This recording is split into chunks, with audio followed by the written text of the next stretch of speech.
Wakizashi's Tea House. Konnichiwa, minasan. This is Gray from Wakizashi's Tea House over in Japan. Are you Genki? I'm Genki, thanks. Today I want to do a review and a kind of introduction to this, Once and Future. It's published by Boom Studios. It's a fantastic comic book. I don't know if you've heard of it. It's written by Kieron Gillen. It's got next level art by Dan Mora. I think he's working on Detective Comics at the moment. Well, he has been. Really good, you got to see it. And the colours are by Villan, and the colours are beautiful in this series, as you'll see. I'll show you some art later. Okay, for a bit of background, I want to share with you a little bit of a review I did of Volume 2 of Once and Future, which I think collects, it's around issues 6 to 13, 7 to 14, something like that. So, here's Gray with a mini review. Take it away, Gray. For a bit of context, I want to read from my review of Once and Future Volume 2, Old English. Okay, this is what it's about. Basically, a group of British nationalists use an ancient artifact to bring King Arthur back from the dead. The resurrected king has some strong ideas about remaking England into a racially pure, green and pleasant land. Enter retired monster hunter Bridget Maguire and her grandson Duncan. Can the two of them do anything to scupper Arthur's plans? If the subverted Arthurian story wasn't enough in the first volume, how about Beowulf and Grendel in an old folks' home? It's classic. It really works. It sounds crazy when it works. And they aren't there as the residents. If you're familiar with the ancient poem Beowulf, then you will know that if you have Grendel in the story, his mother won't be far behind. Added to this is the reappearance of an ancient wizard claiming to be Merlin, who has plans for King Arthur. And this is how I summed up my review. I was going to give it 4 stars, but then I remembered just how much enjoyment I got from it. So, 5 stars for the whole reading experience. It's one of the best comics out there, simple as that. Artist Dan Mora, his art is stunning and it really suits the title. He can draw fantastic beasts, mythological monsters, creepy undead kings, as well as a kick-ass grandma. What more can you ask for? And the gorgeous colouring by Villan makes this comic book stand out from most of the titles. Seriously, some of the action depicted in this story has got to be seen to be believed. This is why comics work so well as a visual storytelling medium. Great work by everyone involved. Okay, thanks for that. Anyway, back to the review. Thanks, Gray. Okay, back to this issue. As you can see, this is issue 23, so if you've not been following it, it's going to be confusing. And to be honest, it was for me too. I dropped out for a while. I've not been reading it for I think the last 6 or 7 issues, which I need to remedy. I need to catch up. But this issue, it was good. It's not as good as some of them. There wasn't as much action as been in quite a few, but here we are. Let me show you some of the art. This is the kind of style we've got. We've got beautiful colours. It's a very fantasy style art in it. Great use of the monsters and the creatures from myth and stories. And ancient stories play a big part in this story, this narrative. So as a standalone issue, I don't recommend it because, as I say, it's pretty complicated. You need to know what's been going on. But I just wanted to do an introduction and, share this comic book to try and let more people know about it because it is great. It's worth buying, especially the first 2, maybe the first 3 volumes. They're all collected. You can get them quite cheap on Comixology, or you can get them, from your local comic shop in graphic novel. So, yeah, let's get on with the story breakdown, and please let me know what you think at the end. Okay, here we go with the story. Keep watching. The issue opens in Stratford-upon-Avon in the other world. Grandma Bridget is in the sights of a rifle and she's screaming to go ahead and shoot. I don't care. The woman who's got her in her sights is Bridget's daughter, Mary. Gran, what are you doing? Be quiet, Duncan, says Bridget. This is not the time, as she lights a cigarette. Like the total badass grandma she is, Bridget faces down her daughter. I haven't got all day. What do you need? She's gambling that she won't shoot because she wants something, and she does. Mary wants whatever they took from the armoury, which was featured in last issue. Yeah, you're not having any of it.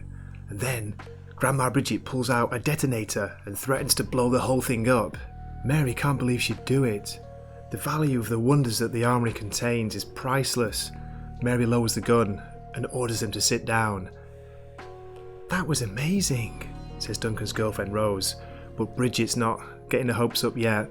She might realise I'm bluffing because she's a smart woman, Mary. The scene switches to the Grail Castle, Otherworld. Jack is being pursued by a giant, the one from last issue. He's off to see the fairies and he wants to try and make an exchange with them, but can they be trusted? Hey, do you do trades? Swapsies? Okay, let's go panel to panel from here. Jack tells the fairy he's brought the best cow in the herd. Perhaps you're the best one, replies the fairy, and transforms into some kind of creature. Look at the mouth, look at the tongue, look at those teeth. Oh my god, Jack runs. Ah! I smell the blood of Angle Man. The giant's caught up with him. Wait a minute, was an exchange made? Maybe he has something in his hand, something that can help. Huh? Seeds? What's this? Jack throws the seeds in disgust. I'm gonna die for some bloody seeds. Wait a minute. Shh. You know what's gonna happen next, right? Scrack! A huge thorned tree grows out of the ground, spearing the giant. Our three heroes are still stuck in the barn. Duncan's girlfriend Rose, who in the greater narrative has become some kind of representation of Gawain, the famous knight, she thinks she might be able to rush Mary. Not sure it works like that, says Duncan. Grandma replies, he's right, you know. Don't you watch TV? These kind of stories, they get changed or cancelled all the time. Mary is thinking to herself, what are you planning, Mum? How can I trust you? You can't trust me. What's to stop me from dropping you right where you stand? Grandma Bridget replies, the guest in Leicester. What could it mean? For a bit of context, in the narrative of Once and Future, there are two versions of the legendary King Arthur. Here we find ourselves near the romantic Arthur's camp. A strange being approaches Lancelot. Father, do you remember me? Lancelot replies, yes, there was a woman in a castle and she told me you were my son. Yes, father, I would fight alongside you, follow the true king of beauty and light. I am the greatest of knights. I only wish to serve. Lancelot replies, I understand. Then Lancelot tells his supposed son, we've both been confused by the wicked tongue of a witching woman. You are not Galahad. Father, I am. How can you be my son? This is Galahad. This new version of Galahad tells Lancelot that, Father, a beast who speaks in the tongue of men. I can't believe it. Can I hunt it? And Lancelot replies, yes, we will hunt it together. No! Back at the barn, it appears Mary has gone. Come on, let's go. To the car. Check the car for a bomb. What? Don't you trust her? Of course not. She's my daughter. You can never be sure.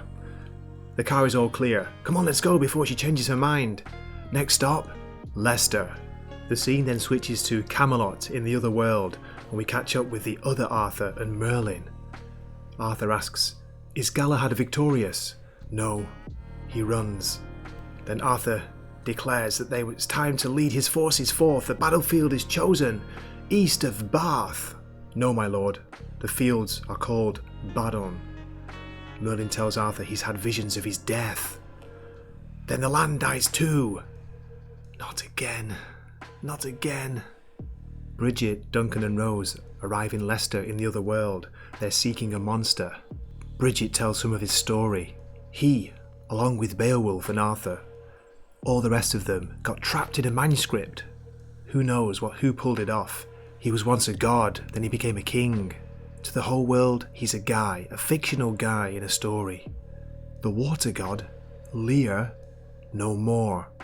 Then out of the water, a strange, huge face arises. There is only Lear. Do not say that name. It's an abomination. That play, no. I will have vengeance. Well, everyone's a critic. To be continued. I'm just about to enjoy a tangerine, the size of a tangerine. Okay, what do you think of the issue? Do you like the story?